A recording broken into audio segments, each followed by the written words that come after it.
नमस्कार दोस्तों, स्वागत है आप सबका क्लास 24 के आरएस न्यूज़ बुलेटिन में, जहां प्रतिष्ठित अखबारों जैसे the Hindu, Indian express, Rajasthan Patrika और सूजस तथा पीआईबी जो सरकार की वेबसाइट है, प्रेस इन्फॉर्मेशन ब्यूरो, वहां की न्यूज़ और उस न्यूज़ का अपने आरएस एग्ज़ाम के रेफरेंस में एनालिसिस करने के लिए मैं रजनीश चौधरी आपके सामने उपस्थित हूँ। अब हम शुरू करते हैं पहली न्यूज़ से। द हिंदू की ये न्यूज़ है कि मैतेई जो हैं वो मिजोरम से पलायन कर रहे हैं। अब आप बहुत कंफ्यूज होंगे कि मणिपुर की बात नहीं कर रहा हूँ, हिंसा कहाँ है, मणिपुर में है। ये हम राजस्थानियों के साथ या नॉर्थ और नॉर्थ वेस्ट के जो स्टेट्स हैं इनके साथ ये दिक्कत है कि हम नॉर्थ ईस्ट से उतना फैमिलियर नहीं है, तो हम मिजोरम, मणिपुर इनमें कंफ्यूज होते हैं बार बार। तो कंफ्यूज नहीं होना है। जो हिंसा, जहाँ तनाव चल रहा है, गृह युद्ध जैसी स्थिति है, वो मणिपुर की है, और जो ये न्यूज़ है वो मिजोरम की है। मिजोरम मणिपुर के पास का ये एक स्टेट है। मिजोरम जो है वो नॉर्थ ईस्टर्न लास्ट स्टेट है। इस मिजोरम के म्यांमार की सीमा लगती है यहाँ,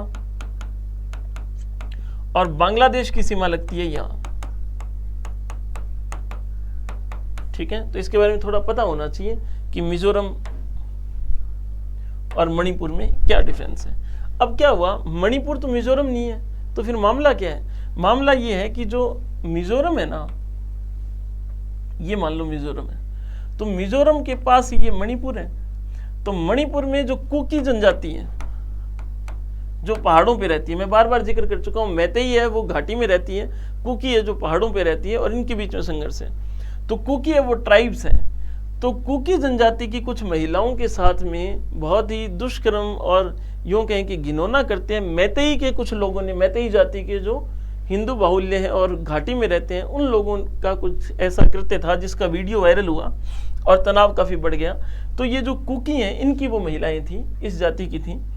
और यहाँ जो मिजोरम में मिजो जाति हैं, इनके आपस में संबंध अच्छे हैं। ये मान लो दोनों ही ट्राइब्स हैं और आपस में एक दूसरे का सहयोग करते हैं, एक दूसरे से इनके रिलेशंस भी होंगे, है ना। जैसे गुजरात के पटेल और राजस्थान के जाट आपस में एक दूसरे को मतलब रिलेटेड हैं, आपस में एक दूसरे को ऐसा मानते हैं कि हम आपसे ही जुड़े हुए हैं। तो मिजो और कुकी में आपसी संबंध होने के कारण यहाँ मिजोरम में मिजो जाति के जो लोग हैं वो चिढ़ गए हैं। किससे? जो मणिपुर के मैतेई हैं उनसे, ये जो घटना हुई। तो यहाँ मैतेई जो है मिजोरम में वो काफ़ी कम है, 300-400 लोग ही हैं जो ज़्यादातर मणिपुर के हैं। कोई प्रोफेसर है, कोई स्कूल में पढ़ने वाला स्टूडेंट है, कोई वहाँ आया हुआ है, कोई व्यापार कर रहा है। तो इनके यहाँ जो मिजोरम में मैतेई रह रहे हैं उनको थोड़ा सा भय है और वो अब यहाँ से पलायन करने लगे हैं, ऐसी ये खबर है। इसमें सरकारी एजेंसियां कोशिश कर रही हैं कि इनको सुरक्षा का आश्वासन दिया जाए, लेकिन किसी चरमपंथी दल ने ऐसी एक बात कह दी कि भाई मिजोरम में अब मणिपुर के जो लोग हैं, मैतेई जो हैं, वो थोड़ा संभल कर रहे हैं। इस बात से उनको भय उत्पन्न हुआ और वो मिजोरम छोड़ के जा रहे हैं। हमें थोड़ा बहुत मिजोरम के बारे में पता होना चाहिए। मिजोरम की जो कैपिटल है वो आइजोल है, मणिपुर की इम्फाल है, तो मिजोरम वो है।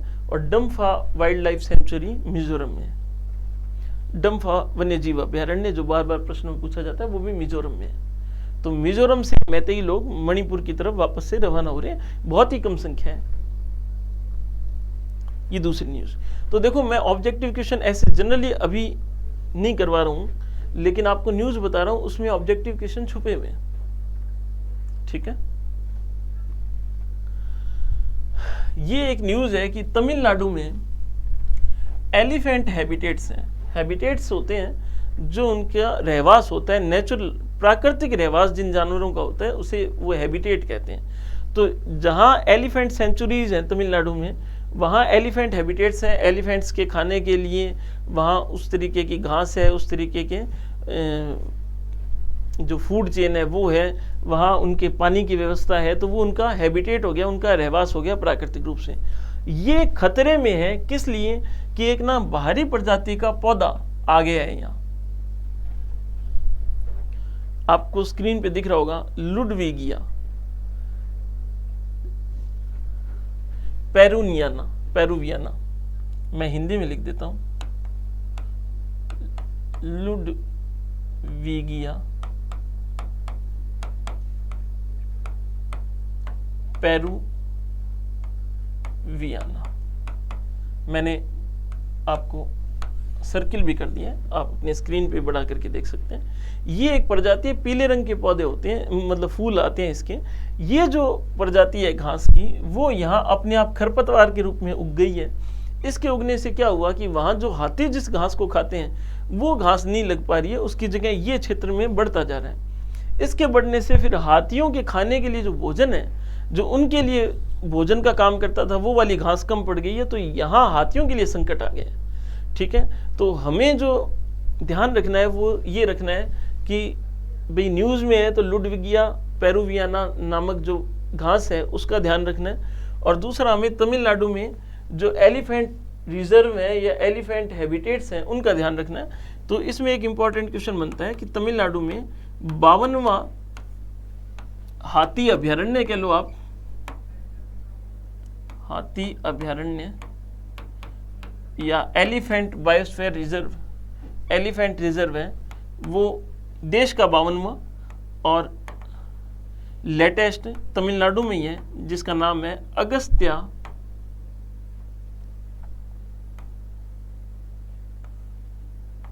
मलाई।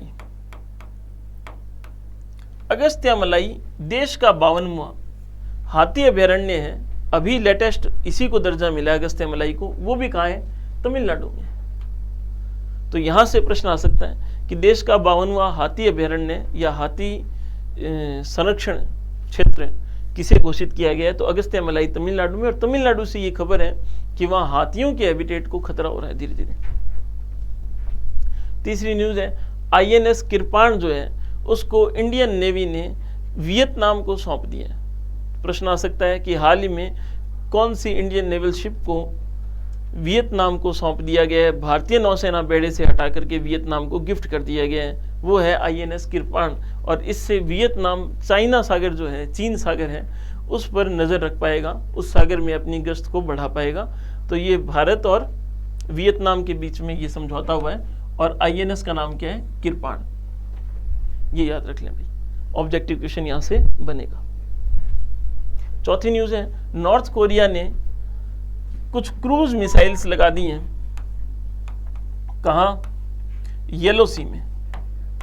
पिछले दिनों अमेरिका, USA के कुछ फौजी नॉर्थ कोरिया में प्रवेश करने की सूचना आई थी कि नॉर्थ कोरिया में प्रवेश कर चुके हैं। और ये नॉर्थ कोरिया और चाइना, देखो इनका एक कोलैबोरेशन है, नॉर्थ कोरिया प्लस चाइना। और ये खिलाफ किसके हैं? इनका युद्ध किसके साथ है? साउथ कोरिया के साथ। साउथ कोरिया का सहयोगी कौन है? USA। तो USA ने नॉर्थ कोरिया में कोई इंटरफेयर किया, तो नॉर्थ कोरिया ने अपनी क्रूज मिसाइल जो है वो कहाँ लगा दी है? येलो सी में लगा दी। येलो सी साउथ कोरिया पेनिनसुला और चाइना के बीच में पड़ता है। तस्वीर देखें, ये है येलो सी। तो आपको ज्योग्राफी में महत्वपूर्ण सागर और वहां से प्रश्न आते हैं, तो चर्चा में जो होती है ना चीजें, उनका ज्योग्राफिकली रेफरेंस आ जाता है RS में। चर्चा में कोई बात है उसका पॉलिटिकल रेफरेंस आ जाता है, चर्चा में कोई बात है उसका ऐतिहासिक संदर्भ आ जाता है। तो येलो सी जो है वो साउथ कोरिया पेनिनसुला अपन बोलते हैं, साउथ कोरिया का जो ये भाग है, द्वीपीय भाग है जो, इसमें और चाइना सी के बीच में यहां पड़ता है येलो सी। येलो सी इसलिए कहते हैं कि चाइना से जो नदियां यांगसी कियांग जिसको कहते हैं, यांगजी भी कहते हैं, यांगटी सियांग कहते हैं, यांगसी कियांग कहते हैं, वो जो नदी है वो येलो सागर में गिरती है। और ये जो नदी है वो अपने साथ बहुत सारी रेत बहा करके लाती है। तो इतनी रेत होने के कारण इस सागर का कलर जो है वो गोल्डन येलो हो गया है, इसलिए इसका नाम ही येलो सी है। ये साउथ कोरियन पेनिनसुला और चाइना के बीच में पड़ता है। एक तरफ से चाइना घेरती है, एक तरफ से साउथ कोरिया इसको गिरा हुआ है। तो यहां क्रूज मिसाइल लगा दी है किसने? नॉर्थ कोरिया ने। क्रूज मिसाइल क्या होती है? क्रूज मिसाइल जेट इंजन से चलने वाली ऐसी मिसाइल होती हैं जिनका पथ निश्चित नहीं होता, वो अपने लक्ष्य के अनुसार अपना पथ परिवर्तित कर पाती हैं। प्रॉपरली कंप्लीट गाइडेड मिसाइल्स होती हैं, कम दूरी की होती हैं लेकिन ज़्यादा स्पीड की होती हैं, रडार को चकमा देने में सक्षम होती हैं। बैलिस्टिक और क्रूज मिसाइल दो तरह की मिसाइल है। बैलिस्टिक मिसाइल परवलयाकार पथ पर जाती है, रॉकेट इंजन से संचालित होती है, जबकि क्रूज मिसाइल ऐसे लक्ष्य के हिसाब से अपना मार्ग बदल सकती है। क्रूज मिसाइल की स्पीड ज़्यादा होती है और बैलिस्टिक की दूरी ज़्यादा होती है। ये बगदाद में प्रोटेस्ट हो रहा है, एम्बेसी का जो एरिया है उसे ग्रीन जोन कहा गया है। एम्बेसी जो दूसरे देशों के दूतावास हैं, वहाँ बगदाद के लोग सड़कों पर आ गए हैं प्रोटेस्ट कर रहे हैं। किस लिए? क्योंकि कई यूरोपियन देशों में, उनमें स्वीडन मुख्य रूप से है, स्वीडन में कुरान की प्रतियां जलाई गई हैं, इसका विरोध कर रहे हैं। और दूतावास के आगे स्वीडन के साथ तो इराक ने अपने रिलेशन, दूतावास जो राजनयिक रिलेशन होते हैं जिसके कारण एक देश दूसरे देश में दूतावास स्थापित करता है, वो राजनयिक रिलेशन ही खत्म कर लिए। स्वीडन के राजदूत को तो वापस भेज दिया इराक ने, लेकिन उसके बावजूद ये प्रोटेस्ट चल रहा है, जिसका मुख्य कारण ये है कि कुरान की प्रतियां जलाई गई स्वीडन में।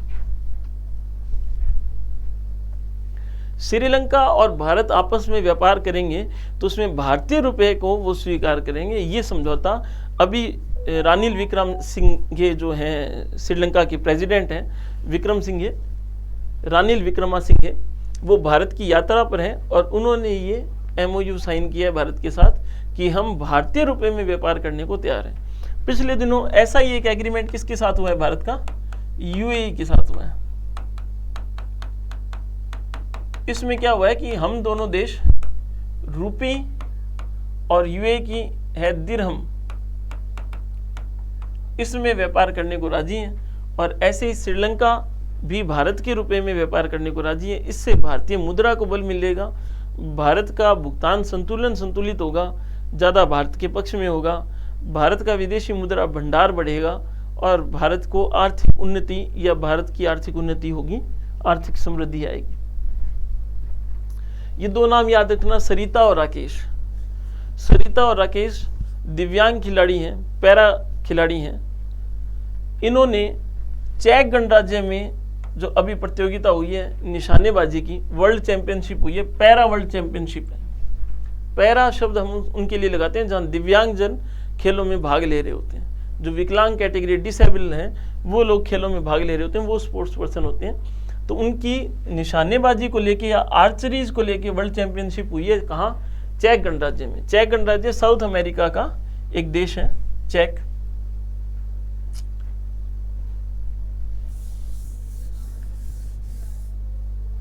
नहीं, चेक गणराज्य तो यूरोप का देश है। तो कंपाउंड आर्चरी होती है। कंपाउंड आर्चरी क्या होती है? जो धनुष होता है उसके टाइप्स होते हैं। पिछले दिनों अपन ने एक पढ़ा था, सालुंखे नाम से एक खिलाड़ी थे, मैं नाम मिस कर रहा हूं। तो सालुंखे ने रिवर्स जो रिकर्व कैटेगरी होती है धनुष की, आर्चरी की, उसमें एक लीग में गोल्ड जीता था। और इन्होंने जीता है कंपाउंड आर्चरी में। कंपाउंड भी धनुष का एक प्रकार होता है जो आजकल आधुनिक प्रकार है। तो कंपाउंड आर्चरी का अलग टूर्नामेंट होता है, रिकर्व आर्चरी का अलग टूर्नामेंट होता है। तो कंपाउंड आर्चरी में सरिता और राकेश ने पैरा वर्ल्ड चैंपियनशिप में पहली बार गोल्ड जीता है। भारत ने दिव्यांग कैटेगरी में कोई वर्ल्ड चैंपियनशिप में पहली बार गोल्ड जीता है। किसने जीता है? सरिता और राकेश ने। आप ये याद रखना। किस खेल से संबंधित है? तो कंपाउंड आर्चर से संबंधित है। ये निशानेबाजी से, तीरंदाजी से कहो आप, तीरंदाजी से संबंधित है। ये बहुत इंपॉर्टेंट क्वेश्चन प्री के लिए हो जाता है। राजस्थान की पहली ट्रांसजेंडर है जिसको जन्म प्रमाण पत्र मिला है, बर्थ सर्टिफिकेट मिला है, उसका नाम है नूर शेखावत। नूर शेखावत ने अप्लाई किया था अपने बर्थ सर्टिफिकेट के लिए। तो बर्थ सर्टिफिकेट में चूंकि इंसान का लिंग लिखा जाता है कि वो महिला है या पुरुष है, तो ट्रांसजेंडर कैटेगरी में अभी तक कोई बर्थ सर्टिफिकेट जारी नहीं किया था। नूर शेखावत पहली है या पहला है जो ट्रांसजेंडर कैटेगरी में है जिसे बर्थ सर्टिफिकेट जारी हुआ है। तो नूर शेखावत का नाम याद रखना। वाइल्ड फायर, जंगलों में आग लग गई है। कहाँ? ग्रीस के, एथेंस के। तो यूरोप इस समय गर्म लुओं से जूझ रहा है। ये न्यूज़ है, द हिंदू की है। ये एक साधारण न्यूज़ ही है वैसे तो, लेकिन हमें दुनिया भर की अवेयरनेस होनी चाहिए। ग्रीस का मतलब पुराना यूनान है, ग्रीक जहाँ की भाषा थी, जिससे बाद में ग्रीक और लैटिन से अंग्रेजी बनी। तो ग्रीक आइलैंड पे, एथेंस में, वहाँ जंगलों में आग लगी हुई है इस समय। फॉसिल फ्यूल्स को लेकर के, जैव ईंधन कहते हैं, जैसे कोयला, लकड़ी, इनको जो जलाते हैं हम, ये जैव ईंधन है। पेट्रोलियम भी इसी में है। फॉसिल फ्यूल्स को लेकर के G20 देशों की जो एनर्जी मीट हुई उसमें कोई कंक्लूजन आम सहमति नहीं बनी है ना। G20 की एनर्जी मीट कहाँ हुई, तो ये आपको याद रखना है कहाँ हुई, ये गोवा में हो रही थी। और क्यों नहीं बनी आम सहमति, क्योंकि विकसित देश तो चाहते हैं कि फॉसिल फ्यूल्स का इस्तेमाल कम हो, लेकिन विकासशील देशों के पास में रिन्यूएबल एनर्जी के इतने रिसोर्सेज अभी नहीं है, और सब देशों के पास नहीं है।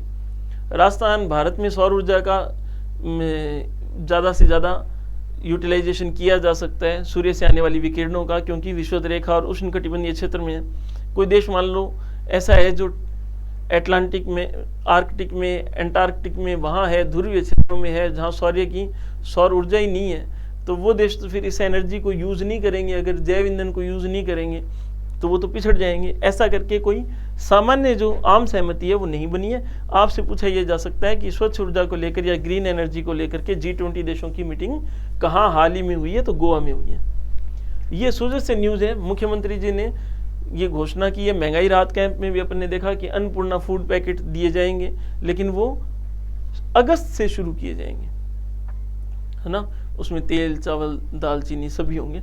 और स्मार्टफोन भी चिरंजीवी योजना के जो हितधारक हैं उन महिलाओं को स्मार्टफोन देने की भी सरकार की योजना है, वो भी अगस्त से शुरू की जाएगी। विधानसभा में ये प्रश्न पूछा गया कि आप कह रहे थे राशन किट देंगे, दिए तो नहीं, तो गहलोत साहब ने कहा है कि ये अगस्त से देंगे।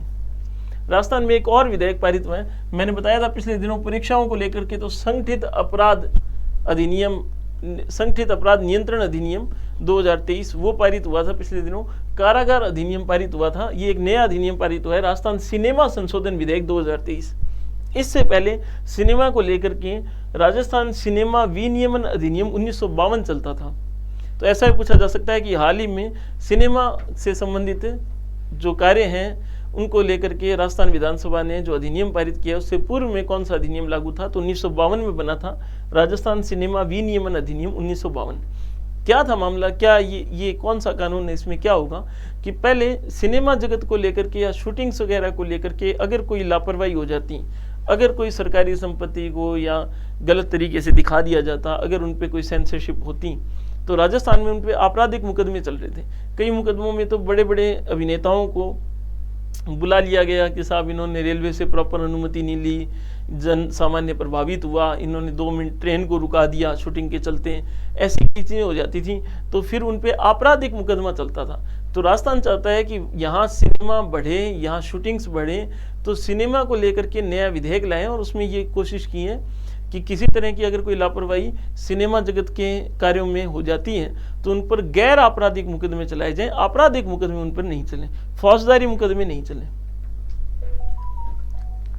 अंबेडकर डीबीटी वाउचर योजना 24 जुलाई से आवेदन शुरू है, अगस्त तक चलेंगे इसके आवेदन। ये क्या है, डीबीटी का मतलब तो होता है डायरेक्ट बेनिफिट ट्रांसफर। ये केवल पुरुषों के लिए है।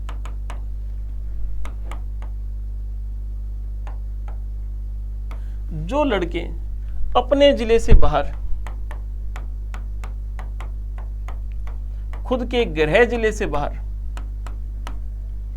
कहीं कोई कोचिंग करने के, कोचिंग का नहीं है इसमें, कोई डिग्री करने के लिए, आगे की पढ़ाई करने के लिए, कौन सी पढ़ाई, यूजी या पीजी, बीए, बीएससी, बीकॉम या एमए, एमएससी, एमकॉम, इसके लिए किसी दूसरे ज़िले में जाकर के वहाँ रहता है, वहाँ कॉलेज में दाखिला लेता है, तो वहाँ उसके कमरे के किराए को लेकर के 2000 रुपये प्रति माह और 20,000 रुपये, ये 2,000 करके 10 महीनों तक करेंगे तो 20,000 रुपये साल के हो जाएंगे, प्रति वर्ष उसे मिलेंगे जो कमरा किराए पे लेके रह रहा है। जिसे यूनिवर्सिटी में हॉस्टल मिल गया उनको नहीं मिलेंगे भाई, तो ये वाउचर के रूप में देंगे और उन वाउचर का आप यूज कर सकते हो। तो ये डीबीटी वाउचर योजना है। किन को मिलेंगे, कैटेगरीज को ही मिलेंगे, सिर्फ SC, ST, OBC, MBC, EWS और माइनॉरिटीज, जो अल्पसंख्यक है ना, उनको इस योजना का लाभ मिलेगा। 20,000 रुपये प्रति वर्ष और 2,000 रुपये प्रति माह 10 माह के लिए मिलेंगे, और ऐसा 5 सालों के लिए मिल सकते हैं, यानी यूजी कंप्लीट होगी तब तक और फिर पीजी होगी तब तक, लेकिन वो अपने जिले में नहीं रह रहा हो, वो गृह जिले से बाहर रह रहा हो। ये आर प्रज्ञानंद है, ये भारत के सबसे छोटे ग्रैंड मास्टर थे। इन्होंने हंगरी में, हंगरी की राजधानी बुडापेस्ट है, यूरोप का एक देश है, सुपर जीएम शतरंज प्रतियोगिता जीत ली अभी। ये टूर्नामेंट इन्होंने जीत लिया है।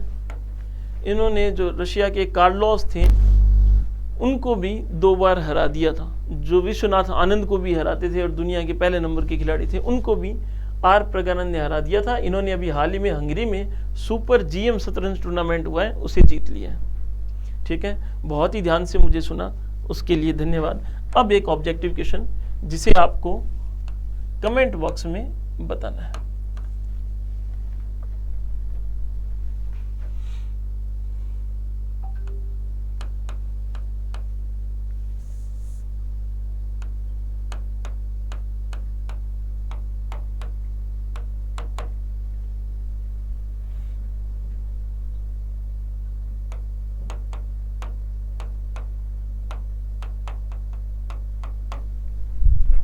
हाल ही में भारत के किस तकनीकी संस्थान ने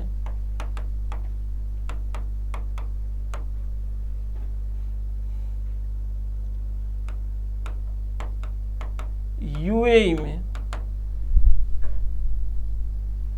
यूएई के अबू धाबी में, अबू धाबी लिख लो, अबू धाबी में अपना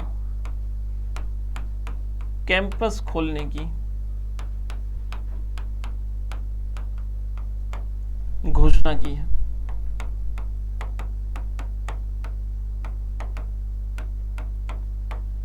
इसका आंसर आप मुझे, मैं ऑप्शन लिख देता हूं,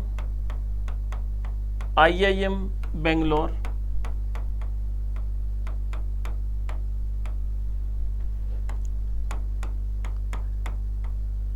IISc बेंगलोर,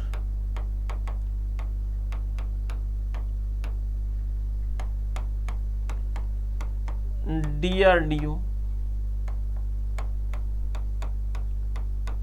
IIT दिल्ली। ये आपके 4 ऑप्शन है। मुझे कमेंट बॉक्स में आप बताओगे कि इसका सही उत्तर क्या है। ठीक है।